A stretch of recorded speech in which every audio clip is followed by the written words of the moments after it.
Hello friends, welcome है आपका Sayam financial classes में। आई होप आप सब अच्छे होंगे, आपकी पढ़ाई अच्छी चल रही होंगी। फ्रेंड्स, आज जो हमारा टॉपिक है वो इनकम स्टेटमेंट के ऊपर है ना। मैंने अपना आपको एक पिछली क्लास में एक ओवरव्यू दे दिया था, मैंने ऊपर ऊपर से पढ़ाया था, अभी ज्यादा डीप में नहीं उतरे हम, ठीक है। ऊपर ऊपर से क्लास का एक इंट्रोडक्शन होता है ना, टॉपिक इंट्रोडक्शन होता है, वो था रेवेन्यू फ्रॉम ऑपरेशंस, है ना। एक रेवेन्यू फ्रॉम ऑपरेशंस मैंने आपको समझाया था क्या होता है। बेसिक बेसिक एक आइडिया मैंने आपको दे दिया था कि भैया ये इनकम स्टेटमेंट है, इसका ये ऐसा फॉर्मेट है। हालांकि बेटा आज मैं आपको फॉर्मेट दिखाऊंगा।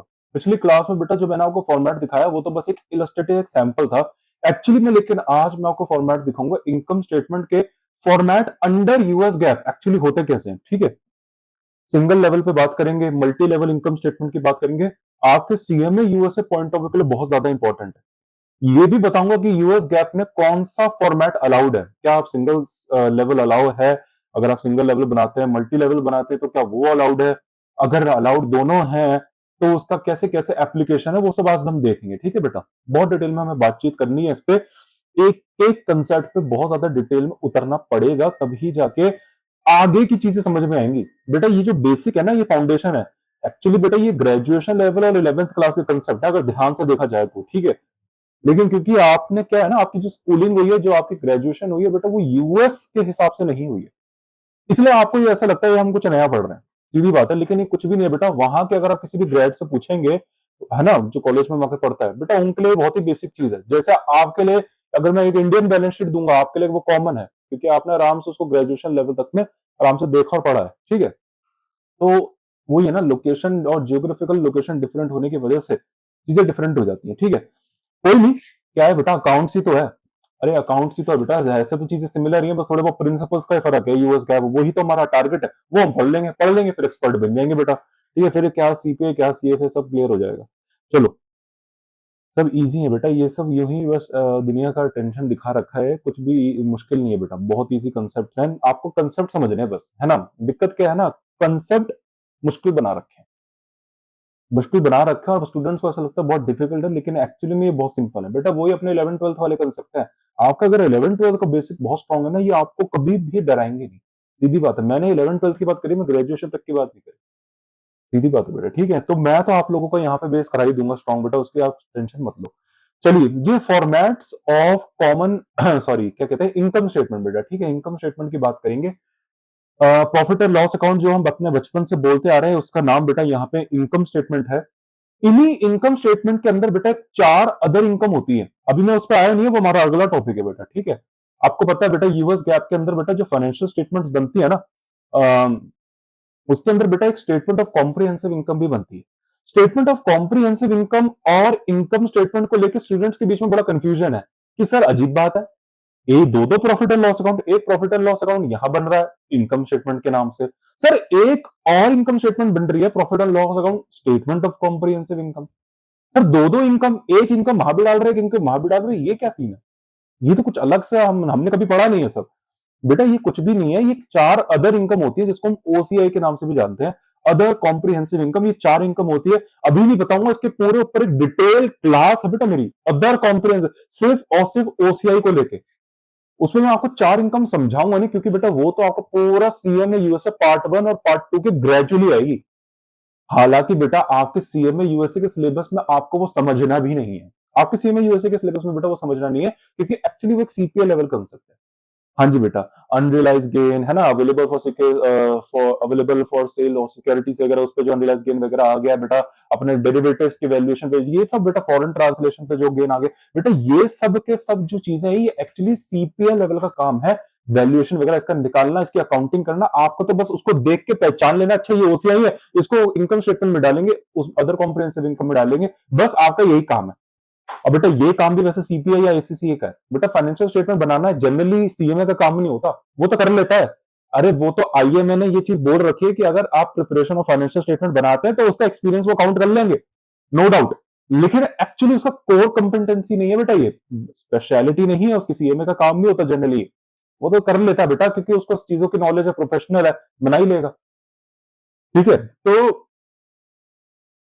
बनाने को तो बेटा वो कर लेगा, ठीक है, लेकिन वो उसका मेन काम नहीं है, मेन तो उसका बेटा मैनेजमेंट का काम है, मैनेजमेंट अकाउंटिंग का। बेटा दो चीजों में फर्क है, एक तो मैनेजमेंट और मैनेजमेंट अकाउंट, इसमें भी स्टूडेंट को बहुत कंफ्यूजन है। दिक्कत क्या हो गई है सर, एमबीए करें, सीएमए यूएसए करें, ये सब बताओ, सब बेटा मेरा फालतू बात है, सीधी बात बोल। आप क्या कर रहे हो ना बेटा, दिक्कत पता है क्या हो गई है, आप गधे को और घोड़े को बेटा क्या है ना कंपेयर करने लग गए हो एक्चुअली। बेटा ज़ेब्रा और घोड़ा देखने में दोनों दोनों सेम ही लगता है, देखने में दोनों सेम ही है तो घोड़े की वही, लेकिन बेटा ये दोनों अलग-अलग हैं। सिमिलरली बेटा एमबीए और सीएमए दोनों सेम सेम है, कैसे? उसमें भी मैनेजमेंट है, इसमें भी मैनेजमेंट है, तो लोगों ने ऐसा अंदर नोशन मान लिया कि ये दोनों सेम ही होंगे, लेकिन ये दोनों एक्चुअली में अलग है बेटा, अलग है। दिक्कत यही हो गई ना, दोनों अनकंपेरेबल है। आप किसी चीज को कंपेयर, कुछ चीजें ऐसे होती है बेटा, आप हर चीज को कंपेयर कर ही नहीं सकते। बेटा मैंने आपको सेक्शन ए का कंपैरेटिव एनालिसिस बता तो दिया पार्ट 2 में। पार्ट 2 में मैंने आपको सिखाया ना कंपैरेटिव में, मैंने आपको ये बताया जब भी दो फॉर्म के बीच में कंपैरिजन कर रहा है, ऐसी थोड़ी ना कर सकते बेटा कंपैरिजन, ऐसी कर लोगे कंपैरिजन। बेटा आपको दो कॉमन बेस ढूंढने पड़ते हैं, उन कॉमन बेस पे ही तो कंपेयर करते हो। जैसे आप अपना सेल्स को कॉमन बेस पकड़ के चलते हो इनकम स्टेटमेंट के अंदर, मैं उसकी बात कर रहा हूं, और उसमें आप क्या बैलेंस शीट में आप टोटल एसेट्स को बेस पकड़ के चलते हो, है ना? फिर उसका भी ऐसे करते हो, परसेंटेज परसेंटेज निकालते फिर कंपेयर करते हैं, ऐसे थोड़ी ना अपनी सेल्स को उसके साथ सेल्स को कंपेयर कर लिया। बेटा जो आपके गली नुक्कड़ में वही जो ये मिठाई की दुकान खोल के बैठे हैं, ये अपने आप को बीकानेर हल्दीराम से कंपेयर करेंगे क्या? करते हैं, अरे करते हैं। आप बोलोगे क्या बात कर रहे हो, अरे करते हैं ना, लेकिन सेल्स फिगर से ही करेंगे। बेटा उसकी करोड़ों की सेल्स है, इनकी शायद लाखों में सेल्स होगी, लेकिन फिर भी ये कंपेयर कैसे करते हैं? बेटा एब्सोल्यूट फिगर में कभी भी कंपैरिजन नहीं होता, परसेंटेज में होता है। वो ये देखते हैं बीकानेर, ये जो आपकी दुकान, ये जो आपकी गली में एक दुकान बैठा है हलवाई वाला, ये देखता है कि भैया मैंने अपनी सेल्स का इतना प्रतिशत प्रॉफिट में कन्वर्ट कर लिया, सोचो 20% का, लेकिन वो देख रहा है बीकानेर वाले ने सिर्फ 15% ही कर पाया। हालांकि बड़ी बड़ी दुकान है, लेकिन अपने से 15% कर पाया है। तो बेटा वो सोचता है मेरा चलो अच्छा है, अगर मैं इसी कंसिस्टेंसी के साथ चलूंगा, बीकानेर के लेवल तक पहुंच जाऊंगा, तो हो सकता है मैं उसको पीछे छोड़ दूं।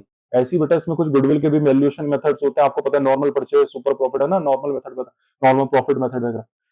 तो मेरा मतलब आपको समझाने का क्या है, कंपैरिजन पॉसिबल तभी है जब दोनों में कुछ कॉमन बेस हो। बेटा कॉमन बेस पकड़ के चलो ना। जनरली क्या हो गया, एमबीए और सीएमए यूएसए को एज अ होल कंपेयर करने लग गए हैं, फिर बोलते हैं इससे जॉब नहीं लगती, नहीं इसकी कोई वैल्यू नहीं है, ये तो बिल्कुल बकवास है। बेटा ये उनकी बातें बकवास है, क्योंकि एनालिसिस वाला दिमाग ही नहीं है ना। अब समझो बेटा वो सीएमए यूएसए वगैरह की कुछ क्यों नहीं कर पा रहे, सीधी बात है बेटा, ये ऑफेंसिव होने की जरूरत नहीं है, ये सच्चाई है। एनालिसिस वाला क्योंकि दिमाग ही नहीं है। एनालिसिस अगर लगाते, आपको पता चलता कि भैया एनालिसिस तभी हो सकता है, कोई चीज कंपेयर दो तभी हो सकती है जब उनके अंदर कॉमन है। बेटा management accounting is all together a different field, और एमबीए वाला एक अलग ही करता है, उसका मैनेजमेंट एज अ होल है। बेटा आपको क्या लगता है आप सीएमए यूएसए करके सारा मैनेजमेंट पढ़ लोगे क्या? बेटा आपको क्या पता, आपके सामने सब चीजें गिवन कर रखी हैं। बेटा आप कभी बीकानेर के पास जाओ, कभी बीकानेर के खाना खाने गए हो बेटा? आप जैसे ही घुसते हो बेटा, वहां पे बताऊं, वहां एक रिसेप्शन होता है, वहां पे खाने का टेबल उन्होंने शुरू में ही बना दिया होता है, आप बाहर डाइनिंग करने तो बाद में जाओगे, पहले ही आपको वो दिख जाएगा बिलिंग काउंटर, वहां पे आपका मेन्यू लगा रखा है, वहीं पे देखो, वहीं पे पेमेंट करो और जाके निकल लो। अब बेटा खाना खाना और जो खाने का ऑर्डर दे रखा है वो भी एक डाइनिंग अलग है। इसे कहते हैं प्लांट लेआउट, ऑपरेशनल मैनेजमेंट का पूरा सब्जेक्ट है कि प्लांट कैसे डिजाइन करना है, भैया कैसे डिजाइन करना है। बेटा कभी किसी फैक्ट्री के अंदर जाना, इसे कहते हैं गुड मैन्युफैक्चरिंग प्रैक्टिस। बहुत सारी कंपनीज यूएस की और कनाडा की बात कर रहा हूं स्पेसिफिकली, जीएमपी और जीडीपी फॉलो करती हैं। ये क्या होता है, जीएमपी मतलब गुड मैन्युफैक्चरिंग प्रैक्टिस, जीडीपी मतलब गुड डॉक्यूमेंटेशन प्रैक्टिस। बेटा क्यूए होते हैं क्वालिटी ऑडिटर्स, वो आके चेक करते हैं रोज आपके डॉक्यूमेंटेशन की साइन का है, स्क्रिबलिंग तो नहीं है, हर चीज का ऑडिट होता है, कुछ भी गड़बड़ होती है उसके रीजन मांगते हैं, लॉग बुक में एंट्री करते हैं उसकी बेटा बकायदा। तो बेटा ये सब जो चीजें डिजाइन, ये प्लांट फैसिलिटी यहीं पे क्यों है, ये प्रोडक्शन का फैसिलिटी यहीं पे बनाया हुआ, मशीनें वगैरह इसी जगह पे क्यों नहीं बनाई, लेफ्ट विंग पे क्यों नहीं डाली, राइट विंग पे क्यों डाली हुई है? बेटा वेंटिलेशन का सोर्स यहाँ पे है क्योंकि इसलिए डाली हुई है। यहां भी ऑफिस क्यों बना रखे हैं, यहां भी तो हो सकता है तो ऑफिस जहां पे प्रोडक्शन है, यहीं पे क्यों बना, ये वेयर हाउस इतना पीछे जाके क्यों बना रखा है, या वेयर हाउस क्यों नहीं बना रखा, अलग से लेके रखा है रेंट पे? ये सब दिमाग एमबीए का होता है, एमबीए का काम है, इसे कहता है ऑपरेशनल मैनेजमेंट करना, डिटेल टॉपिक है। एक एक proper cost and management accountant ही कर सकता है ये काम, लेकिन सीएमए यूएसए में आपके सिलेबस में नहीं है बेटा। कैसे कर रहे हो कंपेयर आप ये सब चीजें हैं? बेटा ये क्लास आज मैं थोड़ा सा हटके जा रहा हूं, लेकिन ये बहुत इंपॉर्टेंट टॉपिक है, आपको बताना। कंपैरिजन हो ही नहीं सकता बेटा, दिक्कत क्या है ना, आजकल कंपेयर किसी को भी किसी से कंपेयर करने लग गए हैं, एक्चुअली दिक्कत ये हो चुकी है। ठीक है, फिर बोलते हैं कि ये हो गया वो हो गया। बेटा हो कुछ नहीं गया, एक्चुअली आप सब गड़बड़ घोटाला कर रहे हो, ठीक है। तो जो आप कर रहे हो, आपको क्लियर माइंड लेना पड़ेगा कि जो मैं फील्ड में जाना चाहता हूं, क्या ये कोर्स मुझे वो चीज डिलीवर कर पा रहा है। अगर आप अब इस चीज में, जैसे मैंने अभी आपको एग्जांपल दिया, आप इसमें जाना चाहते हो, तो सीएमए यूएसए आपको ये चीज कैटर नहीं कर सकता बेटा, ये नहीं कर सकता आपको बेटा। उसके लिए आपको या तो बेटा हमारा जैसे सीएमए इंडिया है वो करना पड़ेगा, या आपको एमबीए लेवल करना पड़ेगा, हाई लेवल एमबीए सीधा, तभी आप ये चीज डिजाइन कर सकते हो बेटा, अन्यथा तो ये सब सीएमए यूएसए के स्कोप के बाहर है। ऐसे ही बेटा जो मैनेजमेंट अकाउंटिंग है बेटा, वो कुछ एमबीए के स्कोप से बाहर है। एमबीए कितना भी कर ले, लेकिन बेटा वो सीएमए यूएसए का वो उसको रिप्लेस नहीं कर सकता बेटा, ठीक है। तो हालांकि इस पे बेटा पूरी एक वीडियो बन सकती है, मैं आपको पूरा डिटेल एक छोटी छोटी चीजों में बता सकता हूँ कि कहाँ एमबीए अलग है और कहाँ सीएमए यूएसए अलग है, ठीक है। और फिर कहाँ सीएमए इंडिया अलग है बेटा, वो भी एक अलग प्रोफेशन है बेटा, ठीक है। उसको भी आप ये भी बच्चे क्या करते हैं, सीएमए इंडिया और सीएमए यूएसए को कंपेयर करते हैं, बेटा ये भी दोनों अलग है। लगता सेम है बेटा, क्योंकि मैनेजमेंट अकाउंटिंग है, तो आपको लगता है यहाँ भी सेम है, नहीं बेटा ये भी फर्क है दोनों। बेटा सीएमए यूएसए तो बिल्कुल एमबीए का लेवल है, बिल्कुल मैं सीएमए इंडिया की बात कर रहा हूँ, वो बिल्कुल एमबीए लेवल है बेटा। उसकी जो नॉलेज है वो इतनी डीप और इतनी प्रोफाउंड है कि शायद बेटा इतना आप एमबीए में भी नहीं पढ़ोगे। नो डाउट बेटा एमबीए करके आपको जॉब लग जाएगी, लेकिन सीएमए इंडिया को हल्के में मत ले लेना कभी भी बेटा। वो तो एक नेक्स्ट लेवल चीज है बेटा, वो तो कॉस्ट का बादशाह है बेटा, कॉस्ट ऑडिटिंग है बेटा, वो तो कॉस्ट कंट्रोलिंग करता है। आपको क्या लगता है बेटा, जिसको बेटा देखिए क्या है ना, जिसके पास रियल लाइफ प्रैक्टिकल एक्सपीरियंस नहीं है ना, वो कुछ भी बोले कि ये देखो जॉब नहीं है, ये बेटा जॉब जॉब उसको क्या पता जॉब का नहीं है, क्या नहीं पता बेटा। कभी फैक्ट्री में गया है बेटा, कभी आप मारुति सुजुकी की मानेसर में जाना, कितने आपको कॉस्ट कंट्रोलर्स वहां पे दिख जाएंगे, और कितने सीएमए है वहां पे, भर भर के सीएमए बेटा, सारी इंडस्ट्री में सीएमए बैठे हैं। क्या बात कर दी आपने बेटा, ऐसे कॉस्ट कंट्रोलिंग करते हैं कि बेटा आपको पता भी नहीं चलेगा। किताबों में आप कुछ पढ़ रहे हो, वहां कुछ चल रहा है। हाँ बेटा, किताबों में जो आप कॉस्ट कंट्रोलिंग मेथड्स पढ़ रहे हो, सिक्स सिग्मा ये किताबें पढ़ लो, लीन मेथड वगैरह, कुछ भी फॉलो नहीं हो रहा वहां पे, सब अपना चल रहा है अलग, सब ऑब्सोल्यूट हो चुका है, नए नए टेक्निक्स आ चुके हैं मार्केट के अंदर, ठीक है बेटा। तो बातचीत बहुत हो सकती है, लेकिन बेटा हमारा जो आज टॉपिक है हम उस पर थोड़ा ध्यान देते हैं, ये भी बताना जरूरी था बेटा क्लास में, ठीक है। ये भी एक टॉपिक है, क्योंकि आप भरमाए गए हो, भरमारे जा रहे हो अब इस चीज में, मत भरमाना बेटा, ये सब वायरसेस हैं, ये जो लोग डाल रहे हैं, मत पड़ो इन चक्करों में बेटा, जो आप कर रहे हो उस पर ध्यान दो, 100% आपका शॉट लगेगा। डिपेंड आप पे कि आपको कहाँ जाना है, ये आपकी गलती है बेटा, बस आप सुनी सुनी आ गए सीएमए से बहुत अच्छा कोर्स है, +2 के बाद कर सकते हैं, लग जाओ इसके अंदर। अरे बेटा देखो तो आपको किस फील्ड के अंदर जाना है, पहले ये तो समझ लो, क्योंकि आपको जिस फील्ड में जाना था आपको बाद में पता चलता है सीएमए यूएसए तो कर ही नहीं पा रहा, तभी तो जाके अनएम्प्लॉयमेंट हो जाती है। गलती आपकी है, इसमें आईएमए की कोई गलती नहीं है। उन्होंने साफ साफ बोल रखा, भैया हमारी ये फील्ड है, इसमें जाओगे, लेकिन आपको जाना था उस ऑपरेशनल मैनेजमेंट के अंदर, वो तो एमबीए या सीएमए इंडिया केटर कर सकता था आपको। गलती आपकी है बेटा, आपने कोर्स गलत डिसाइड, ठीक है। चलिए डिसाइड, अब अपना स्टार्ट आते बेटा कॉमन इनकम स्टेटमेंट। ये क्या है बेटा, इनकम स्टेटमेंट है ना। अरे वही जो हम अपने जिसको हम प्रॉफिट एंड लॉस अकाउंट बोलते हैं बेटा, वही यहाँ पे इनकम स्टेटमेंट है, ठीक है। प्रॉफिट एंड लॉस अकाउंट है, वही डेबिट साइड, मतलब डेबिट साइड में सारे खर्चे डालेंगे, क्रेडिट साइड में सारी इनकम्स डालेंगे, एक्रूअल बेसिस यहाँ पे फॉलो होता है, मतलब रेवेन्यू जैसे रिकॉग्नाइज होगा वो डालेंगे, और एक्सपेंस जैसी इनकर होगा उसको रिकॉग्नाइज कर लेंगे बेटा, ये हमारा कंसेप्ट है। हालांकि ये एएससी 606 से चलता है बेटा, ठीक है, एएससी 606 से चलता है। एएससी 606 हमारा और इंपॉर्टेंट है, बहुत डीप में, जब मैं आपको लीजेस पढ़ाऊंगा वहां पे मैं आपको पढ़ाऊंगा एएससी 606 के बारे में थोड़ा सा, है ना। एएससी 842 में आपको पढ़ाऊंगा लीजेस के ऊपर है बेटा, पहले 840 हुआ करता था, बढ़ गया है वो, अब एएससी 606 वहां पे है, ठीक है। रेवेन्यू फ्रॉम कॉन्ट्रैक्ट्स एंड लीजेस थोड़ा सा हमारा है, हल्का है, हल्का फुल्का है, ज्यादा डिटेल में नहीं है, बाकी डिटेल में तो सीपीएम है, ठीक है, पढ़ाऊंगा फिर भी। चलिए इनकम स्टेटमेंट, हालांकि पिछली क्लास में मैंने आपको बता दिया, एक छोटा सा मैंने आपके सामने यहाँ पे एक फॉर्मूला लिख दिया है। ये फॉर्मूला क्या बेटा, ये एक फॉर्मूला, ये जो है ये एक्चुअली कोई फॉर्मूला नहीं है, इसे कहते हैं single level statement, single level income statement बेटा।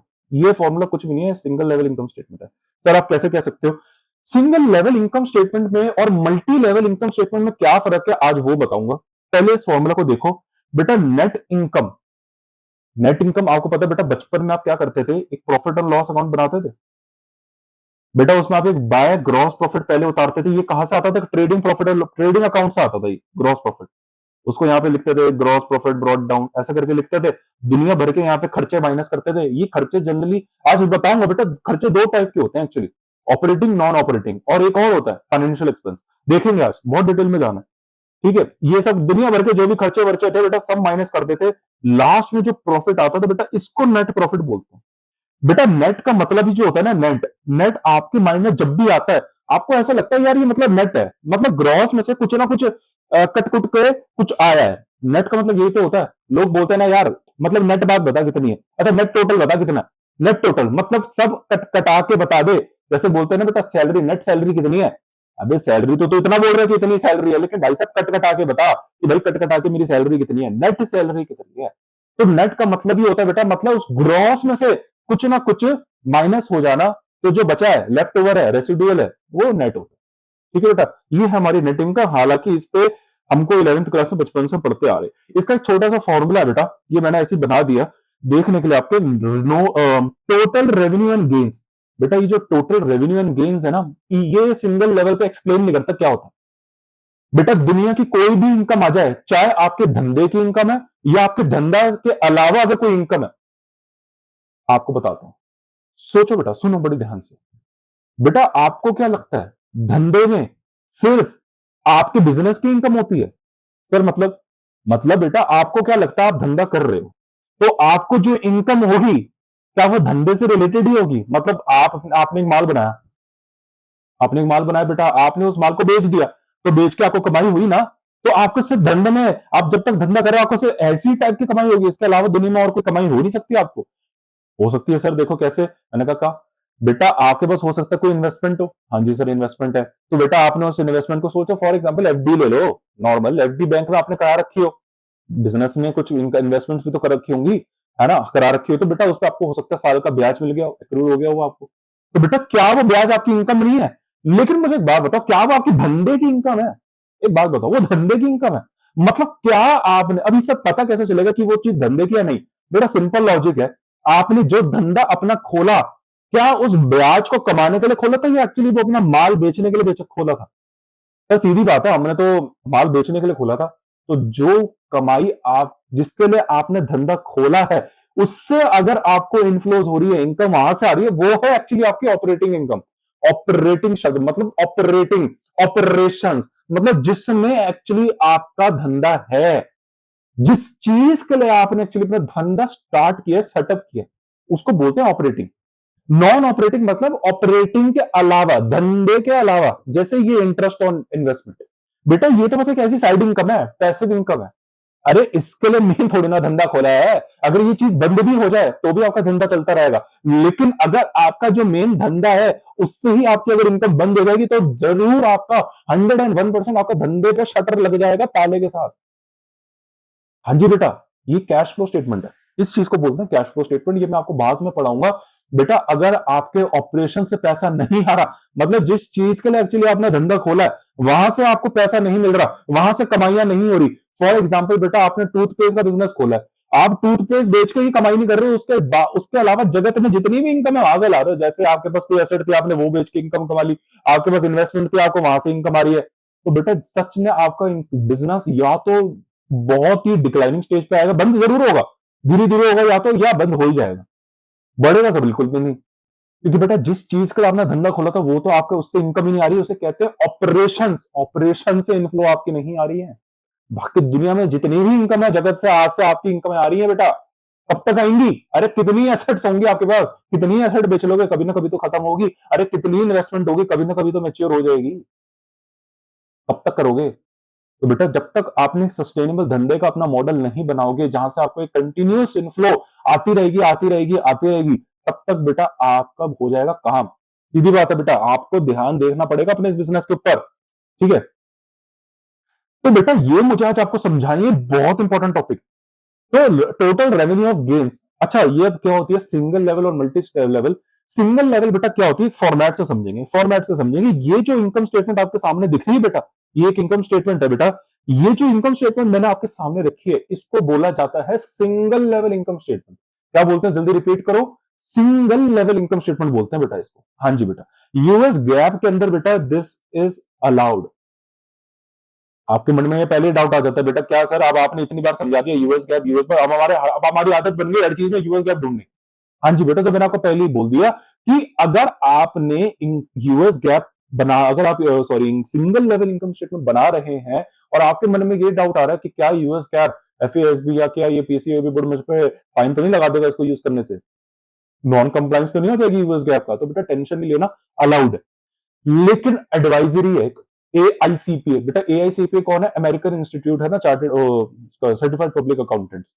उन्होंने बेटा एक एडवाइजरी दे रखी है, जो स्मॉल बिजनेसेस हैं उनको ही सिर्फ ये चीज यूज करनी चाहिए। मल्टी लेवल जो है ना, ये जो सिंगल लेवल है सिर्फ स्मॉल बिजनेसेस के लिए है। जो कॉर्पोरेट्स है, बड़ी बड़ी कंपनीज है, जो पब्लिक स्टॉक एक्सचेंज में लिस्टेड है यूएस की, मतलब ज्यादातर जो पब्लिक ट्रेडिंग, बाबा स्पेशली पब्लिक की बात करिए, पब्लिक ट्रेडेड कंपनी मतलब पब्लिक कंपनीज की।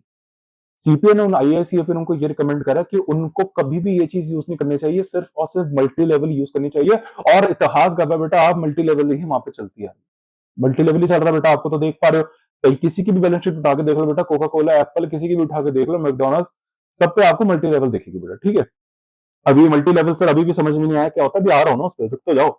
सिंगल लेवल क्या होता है? ये जो आपके सामने बैलेंस शीट दिख रही है, सॉरी इनकम स्टेटमेंट दिख रही है, इसको सिंगल लेवल बोलते हैं। सिंगल लेवल मतलब बेटा बस जैसे जैसे रेवेन्यू आई सबको एक, इसमें बस बेटा दो ही कॉलम बनते हैं, एक बन गया बेटा रेवेन्यू और एक बन गया एक्सपेंसेस, बस बेटा। जो दुनिया की जितनी भी रेवेन्यू है, चाहे आपके धंधे से आ रहे हो, आपके धंधे के अलावा कहीं से आ रहे हो, सबको उठा के एक जगह डाल देना रेवेन्यू के अंदर।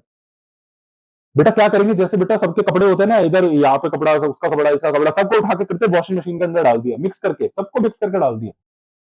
एक ऐसा तरीका है। लेकिन बेटा एक ऐसा भी तरीका होता है जहां पे आप व्हाइट, मतलब जो व्हाइट कपड़े होंगे उनको अलग रखते हो, उनको अलग देंगे, बेडशीट्स उनको अलग धोगे, बेटा जो हाईली कलर्ड कपड़े हैं उनको अलग धोगे, सब। इसका मतलब सेग्रीगेशन कर दिया, अलग अलग अलग कर दिया। उसे कहते हैं मल्टी लेवल, जहां पे आप सेग्रीगेशन कर देते हो रेवेन्यूज का, एक्सपेंसेस का। ऐसा क्यों करते हैं सर?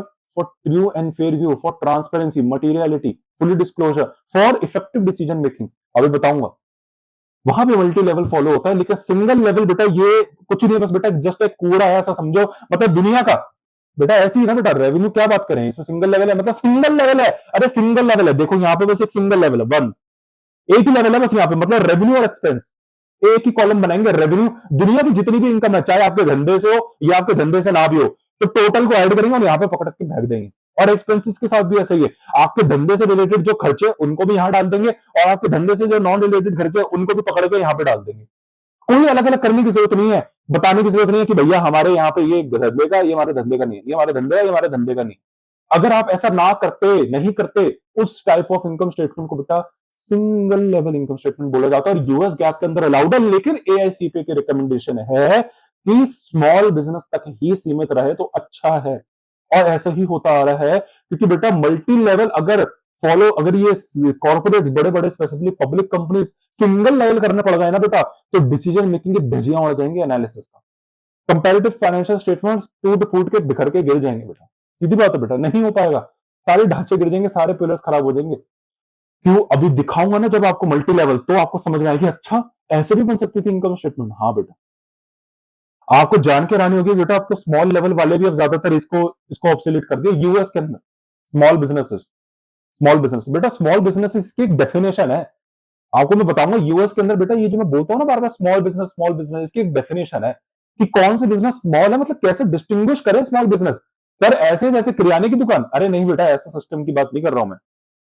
एक डेफिनेशन है बेटा, आपको एक एक्ट के साथ पढ़ाऊंगा, अभी एक रिसेंटली एक्ट भी आया है, वो मैं आपको बताऊंगा डिटेल में एक्सप्लेनेशन। उससे हमारे सीएमए यूएसए के लिए कुछ अमेंडमेंट्स आई है बेटा, ठीक है, वो आपको पता होनी चाहिए, वो आपको पता होनी चाहिए बेटा, ठीक है। वो मैं आपको पढ़ाऊंगा, कुछ अमेंडमेंट्स हैं।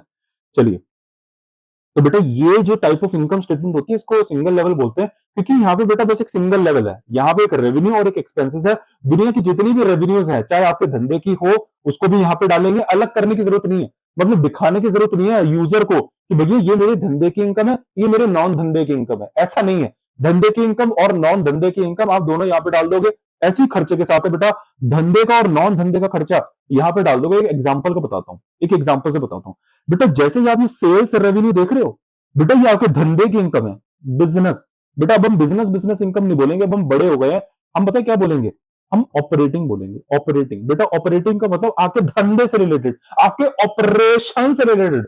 अरे जिस ऑपरेशन के लिए आपने अपना धंधा खोला, बेटा आपको एक बात बताऊं, ऑपरेशन एक ज्यादा वाइडर टर्म है, वाइडर टर्म है एक्चुअली। ये दो सेक्टर को इंक्लूड करता है ऑपरेशन, मैन्युफैक्चरिंग और सर्विस दोनों को।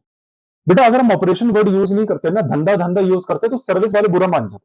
सर्विस वाले कहते हैं हम धंधा थोड़ी ना, हमारा कोई धंधा थोड़ी ना, हम तो एक प्रोफेशनल है, हमारा तो एक सर्विस इंडस्ट्री है। तो बेटा अच्छा नहीं लगता वहां पे धंधा वर्ड, बिजनेस वर्ड, तो वहां पे क्या बोलते हैं, है ना, वो तो प्रोफेशनल है बेटा, प्रोफेशनल बोलते हैं, वो तो प्रैक्टिस बोलते हैं। तो वहां पे हम क्या बोलते हैं बेटा, ऑपरेशन पकड़ लिया, ऑपरेशन दोनों का कॉमन है बेटा, वो दोनों में चल जाता है, मैन्युफैक्चरिंग में भी चलता था, सर्विस में भी चल जाता है। तो रेवेन्यू फ्रॉम ऑपरेशन जब हम बोलते हैं तो इसका मतलब ये दोनों में लग सकता है ऑपरेशन, रेवेन्यू फ्रॉम ऑपरेशन। और जैसे सेल्स है बेटा, वो अगर ऐसा, वो सिर्फ मैन्युफैक्चरिंग में अच्छा लगता है, सर्विस एंड डॉक्टर ने सेल्स कर दी अपनी सर्विस की, ये अच्छा लग रहा है आपको? अच्छा नहीं लग रहा बेटा। तो हमने एक ऐसा कॉमन वर्ड पकड़ा, एक ऐसा कॉमन वर्ड पकड़ा जो दोनों में चल जाए बेटा, जैसे रेवेन्यू फ्रॉम ऑपरेशन। ठीक है, तो बहुत अच्छी बात है। तो ऑपरेशन, ठीक है, ऑपरेशन मतलब जिस चीज के लिए आपने अपना धंधा करो, तो बेटा सेल्स एक one of the operating income है। अरे बेटा, आपने प्रोडक्ट बनाया टूथपेस्ट, आपका जो धंधा टूथपेस्ट का है, आपने टूथपेस्ट मैन्युफैक्चरिंग करके भेज दिया मार्केट के अंदर, तो बेटा क्या ये आपके ऑपरेशन का इनकम है या नहीं है? इस चीज के लिए तो आपने बिजनेस खोला था। लेकिन अब बाकी इनकम देखते हैं बेटा, ये जो इंटरेस्ट रेवेन्यू है, डिविडेंड रेवेन्यू है, gain on the sale of assets है। अब आप अपने अंदर झांक के मुझे बताओ, अंदर मतलब बेटा अपने दिल में हाथ रख के बात बताओ कि क्या ये सच में ऑपरेटिंग इनकम है? बेटा सच बताओ, ऑपरेटिंग इनकम का मैंने आपको एक हैक बता दिया, सिंपल है। मन में ये सोचना कि क्या मैंने इसी चीज के लिए अपना धंधा खोला था? नहीं बेटा। इंटरेस्ट रेवेन्यू, आपने कोई इन्वेस्टमेंट इन्वेस्टमेंट करी होगी एफडी वगैरह पे, आपको उसमें वहां पे ब्याज आ रहा है। डिविडेंड रेवेन्यू, आपने कोई शेयर्स वगैरह खरीदे होंगे, आपको वहां पे डिविडेंड आ रहा है। Gain on the sale of assets, कोई पुराना सोफा या टेबल चेयर पड़ी थी, उसको बेच दिया मार्केट में, आपको उस पर गेन हो गया। मुझे बात बताओ, क्या ये जितनी भी कैश फ्लोज हैं परमानेंट हैं? नहीं, ये सब के सब टेम्पररी हैं। एक और कैरेक्टरिस्टिक बता दिया आपको मैंने बेटा। एक तो मैंने आपको ये बताया, जब भी आपको ध्यान, आपको जब भी पहचानने की कौन सी हमारी अपने धंधे की कौन सी नहीं, पहले तो बेटा ये देखना जिस चीज के लिए मैंने धंधा खोला था क्या ये वो है। दूसरा बेटा, धंधे की हमेशा इनकम हमेशा गोइंग कंसर्न कंसेप्ट फॉलो करती है। धंधे की जो इनकम होती है बेटा, वो हमेशा गोइंग कंसेप्ट फॉलो करती है, क्योंकि आपका धंधा इज अ गोइंग कंसर्न, चलता रहेगा चलता रहेगा चलता रहेगा, तो चलता रहेगा चलता रहेगा चलता रहेगा, तो आपका जो प्रोडक्ट बना रहे हो वो चलता रहेगा, वो बना रहे हो तो आप उसको बेचते रहोगे तो आपको उससे इनकम आती रहेगी टिल परपेचुटी। तो वो हमेशा परमानेंट नेचर की होगी, रेकरिंग नेचर की होगी टू बी प्रिसाइज।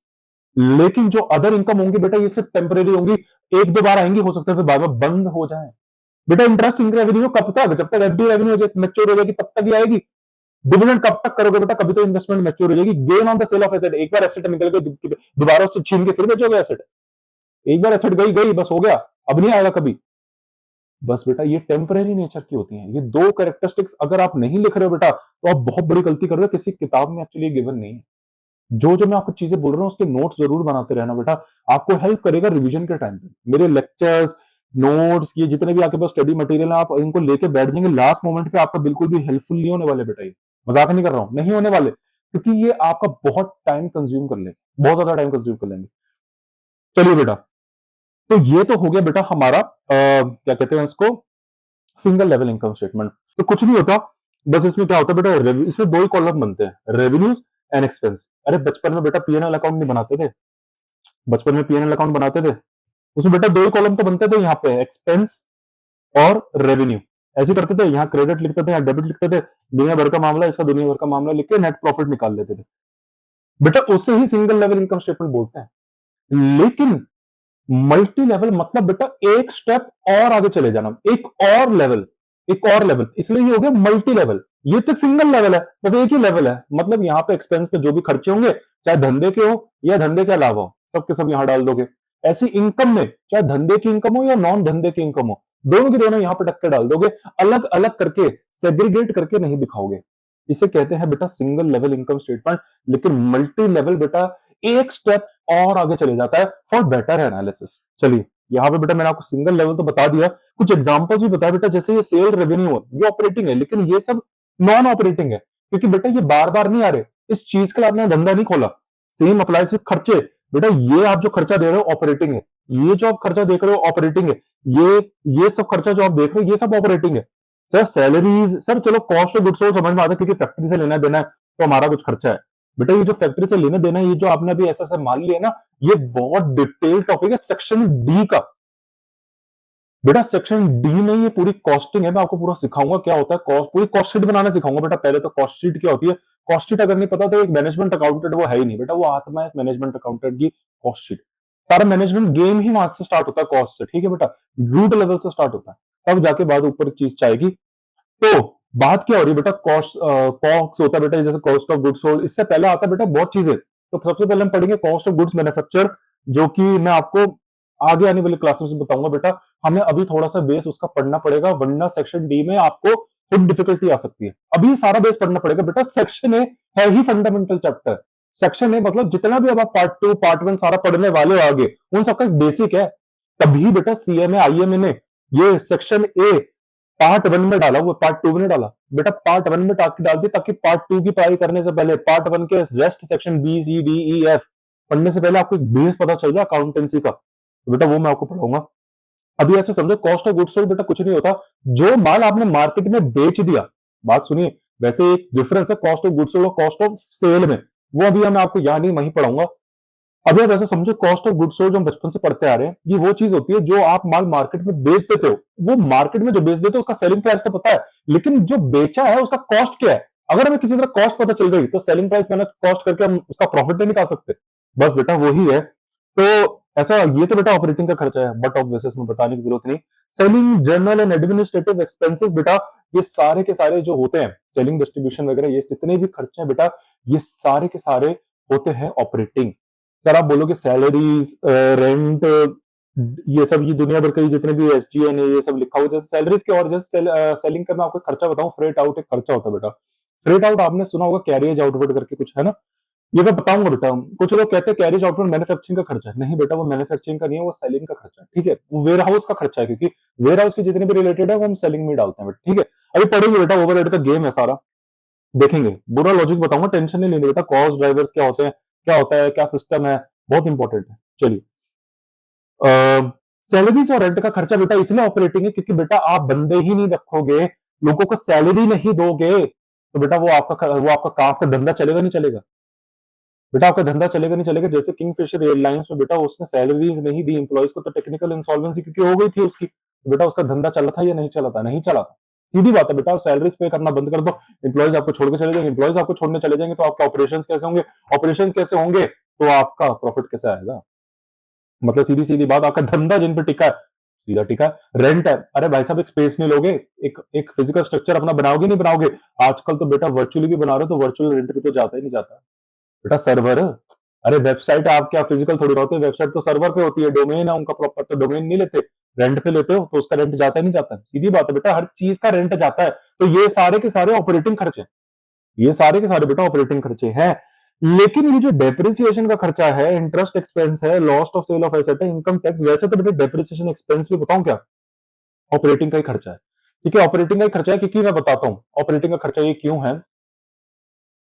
अम, कुछ लोग बोलते हैं ऑपरेटिंग का खर्चा नहीं है बेटा, एक्चुअली जो है ना ये ऑपरेटिंग का खर्चा है, क्योंकि डेप्रिसिएशन, पहले ये बात बताओ होता क्या है, बताओ तो क्या होता है डेप्रिसिएशन, क्या होता है बताओ ना बेटा। डेप्रिसिएशन वो होता है मशीनरी की कॉस्ट थोड़े थोड़े इंस्टॉलमेंट्स में डेबिट करना बेटा। बिल्कुल सिंपल भाषा में बोलो चलते फिरते आदमी को, तो डेप्रिसिएशन का मतलब ये होता है पूरी कॉस्ट ऑफ एसेट को एक बार डेबिट ना करके टुकड़ों में इंस्टॉलमेंट्स में डेबिट करना बस, और पूरी तरह बैलेंस शीट से एक दिन राइट ऑफ उसको उड़ा देना। क्योंकि एक दिन तो बेटा पूरी मशीनरी को घिस दोगे ना। कितनी एसेट बेटा, जैसे पेट्रोल गाड़ी की 15 साल की लाइफ होती है, तो उसके बाद घिस गई वो जितना घिसनी थी बस। तो बेटा यहाँ पे depreciation is an operating expense, जो भी बोलते हैं नॉन ऑपरेटिंग है, ये सब वायरसेस है। ठीक है बेटा, सब फालतू है। Interest expense, loss on sale of asset, लेकिन इनकम टैक्स एक्सपेंस, ये सारे के सारे बेटा अलग खर्चे हैं। ठीक है, ये अलग खर्चे। इनकम टैक्स एक्सपेंस भी बेटा वैसे ऑपरेटिंग का खर्चा मान सकता है, ऑपरेटिंग का ही खर्चा है, इसमें कोई दिक्कत नहीं है। ठीक है, अब बात सुनिए बेटा, हाँ ये जरूर है कि depreciation is a non cash expense, ये आप बोल सकते हो, ये कैश फ्लो का टॉपिक है।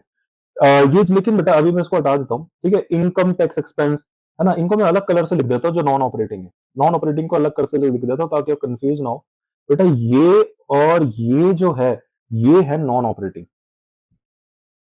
ये जो आप देख पा रहे हो बेटा, ये इंटरेस्ट एक्सपेंस और loss on the sale of asset, ये आप देख पा रहे हो बेटा, ये वाले खर्चे, ये बेटा ऑपरेटिंग का खर्चा नहीं है, क्योंकि ये खर्चा आपके बिजनेस से रिलेटेड नहीं है। इस चीज के लिए आपका बिजनेस नहीं बना है बेटा। क्या आप आपके पास एक एसेट थी, ये लिखा है loss on sale of asset, बेटा आपके पास एक एसेट थी, क्या आपका बिजनेस एसेट बेचने के लिए बना है क्या? आप टूथपेस्ट बेच रहे हो, एसेट बेचने के लिए बना है नहीं, तो ये तो बस उसमें बेचने में लॉस आ गया तो कोई नहीं, अदर लॉस है, अदर एक्सपेंस है, उसमें डाल दिया। ठीक है, इंटरेस्ट एक्सपेंस बेटा, इंटरेस्ट एक्सपेंस मतलब जैसे बेटा आपने हो सकता है बैंक से कोई लोन लिया हो, बेटा बैंक से हो सकता है धंधे के लिए कोई लोन लिया हो ना, अब बेटा वो धंधे में जो ब्याज जा रहा है, क्या वो आपका खर्चा है?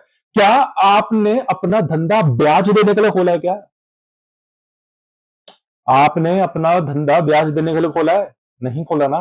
तो किसके लिए खोला है? सर टूथपेस्ट बेचने के लिए। टूथपेस्ट बनाएंगे और टूथपेस्ट बेचेंगे, उसके लिए खोला है ना, तो वो धंधा है। ये नॉन ऑपरेटिंग एक्सपेंस है। और खर्चा तो खर्चा है। अरे भैया लेकिन सर ब्याज तो दे रहे हैं ना, हमारी जेब से तो पैसा निकल रहा है ना, हमारा तो खर्चा है। हाँ बेटा खर्चा है, किसने मना किया खर्चा नहीं है, लेकिन नॉन ऑपरेटिंग खर्चा है, धंधे के अलावा खर्चा है, मेन धंधे का खर्चा नहीं है। लेकिन मुझे एक बात बताओ बेटा, ये तो मैं आपको ऐसे करके बता रहा हूं, ये तो मैं आपको ऐसे करके बता रहा हूं, लेकिन फॉर एग्जांपल अभी ये सब चीजें पेपर में गिवन नहीं है, ये लो।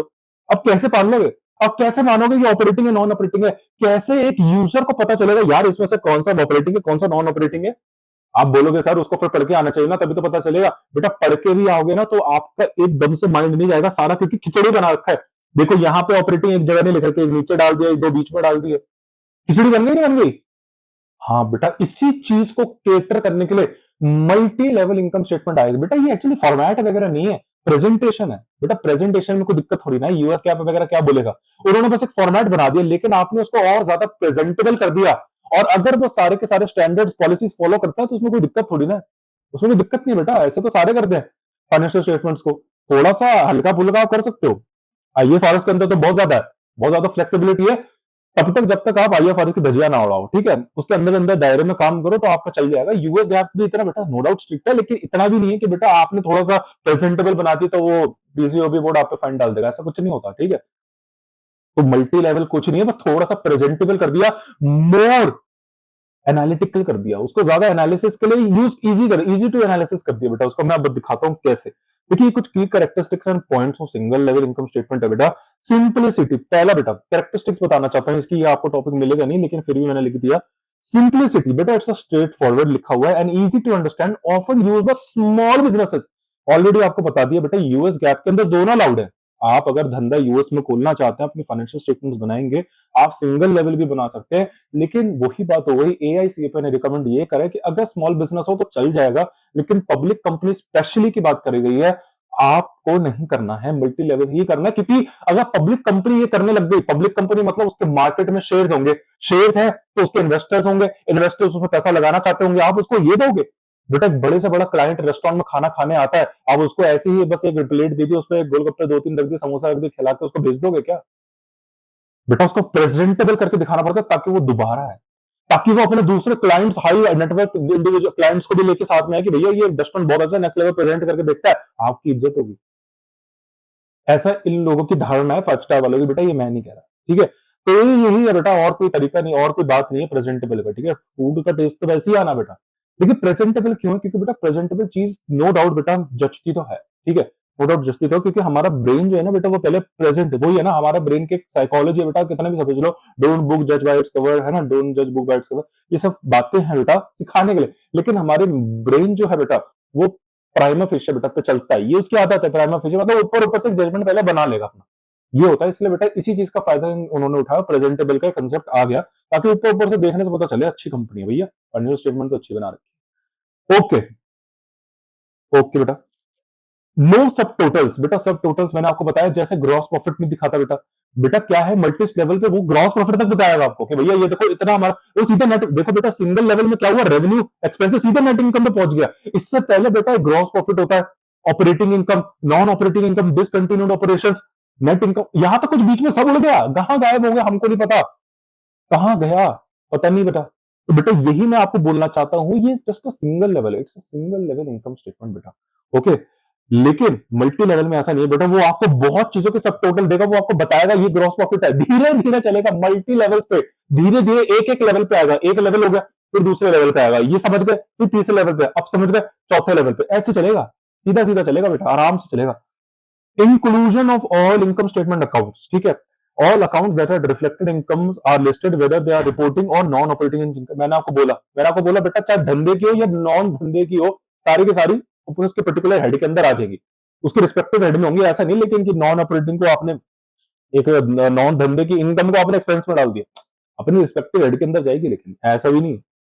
Direct calculation of net income, ये लो बेटा, ये तो मैंने आपको ऑलरेडी सारा बता दिया, वही की कैरेक्टरिस्टिक्स लिखे हैं, सीधा का सीधा नेट इनकम पे पहुंच जाते हो बेटा, बीच में जो भी है सारे उड़ा दिए लेवल, सीधे लास्ट लेवल पे पहुंच गए, ऐसा है बेटा, ठीक है।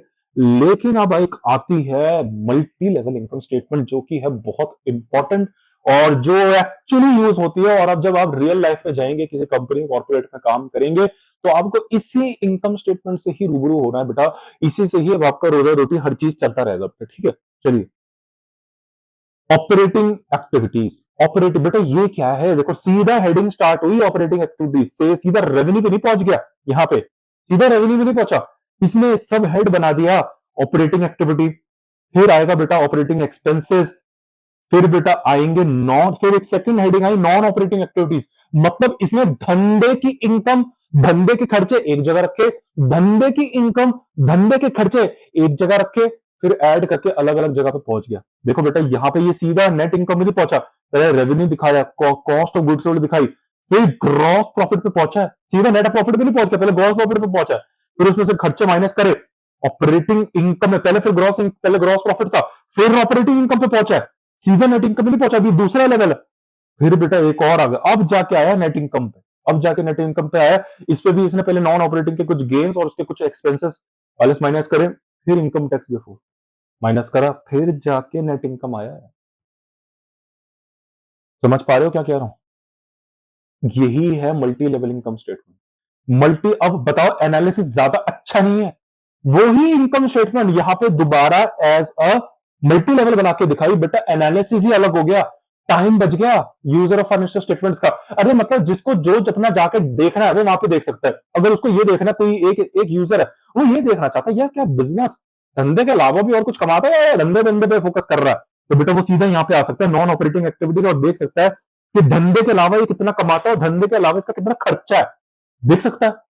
अच्छा कोई है वो ये देखना चाहता है इसका सेल्स का खर्चा कितना है, सेल्स का, तो बेटा वो कॉस्ट ऑफ गुड्स सोल्ड देखना है, सीधा कॉस्ट ऑफ गुड्स सोल्ड देख लेगा कि मार्केट में जो बिका है उसका एक्चुअली खर्चा कितना है, वो कितनी कॉस्ट का है। ये रहा, कैसे निकालेंगे इसका फॉर्मूला, बचपन से पढ़ा बेटा, बचपन से पढ़ा है। ओपनिंग स्टॉक प्लस क्या कहते हैं डायरेक्ट परचेज है, sorry plus purchases plus direct expenses minus closing stock, ये आपको पता है बेटा कॉस्ट ऑफ गुड्स सोल्ड का फॉर्मूला है, ये हम पढ़ेंगे। इसमें हालांकि दो तीन चीजें और है बेटा, इसमें दो तीन चीजें और है, वो मैं आपको सेक्शन डी में बताऊंगा, यहाँ पे बताने का फायदा नहीं है। फिर कॉस्टिंग में चले जाएंगे धीरे धीरे बेटा, फिर बहुत लंबा टॉपिक बन जाएगा। इनकम स्टेटमेंट को करना है, कॉस्ट शीट पे नहीं जाना है, ठीक है। चलिए बेटा, तो मल्टी लेवल का मेरा बताने से मतलब ये है, कुछ नहीं है बेटा, सिंपल कंसेप्ट है, बहुत ज्यादा सिंपल है, कुछ भी नहीं है। मल्टी लेवल मतलब यहाँ पे अलग अलग लेवल पे होंगे, सीधा लास्ट लेवल पे पहुंच जाएगा बेटा, लास्ट लेवल नेट इनकम है दोनों के केस में, लेकिन यहाँ पे सिंगल लेवल में सिर्फ एक ही लेवल है, मतलब सीधा स्टार्ट किया और सीधा लास्ट लेवल पे पहुंच गया, एक लेवल है गेम का। लेकिन मल्टी लेवल इनकम स्टेटमेंट में ऐसी गेम नहीं है कि सीधा स्टार्ट किया और एक लास्ट लेवल पे पहुंचे नेट इनकम, नहीं, बीच में आपको कुछ लेवल्स क्लियर करने पड़ेंगे, जब करोगे तभी पहुंच पाओगे नेट इनकम।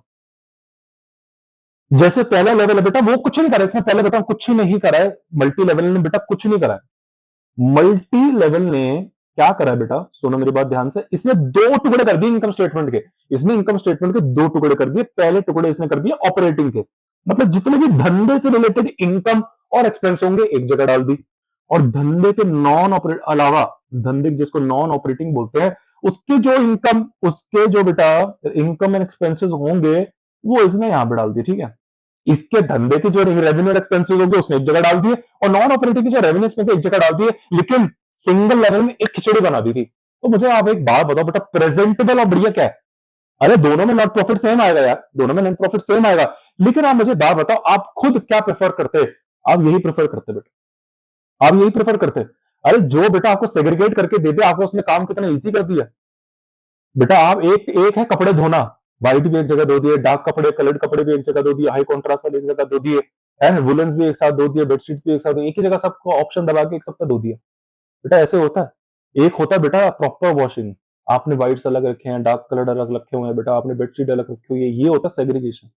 इफेक्टिव यही होता है, काम दोनों में चलेगा, दोनों धुल जरूर जाएंगे, एफिशिएंट नहीं होंगे, दोनों में धुल जाएंगे, लेकिन एक में बेटा जिसमें आपने सब एक साथ चला दिया, व्हाइट में भी कलर आ जाएगा, वो एक अपना कलर छोड़ देगा, एक फेड हो जाएगा, क्योंकि कुछ तो बेटा अलग अलग टेम्परेचर्स मांगते हैं ना वाटर में बेटा, वैसे थोड़ी ना वो क्लोज को बेटा धो सकते हैं, कुछ को ज्यादा टेम्परेचर चाहिए, कुछ को लो टेम्परेचर पे चाहिए, है ना।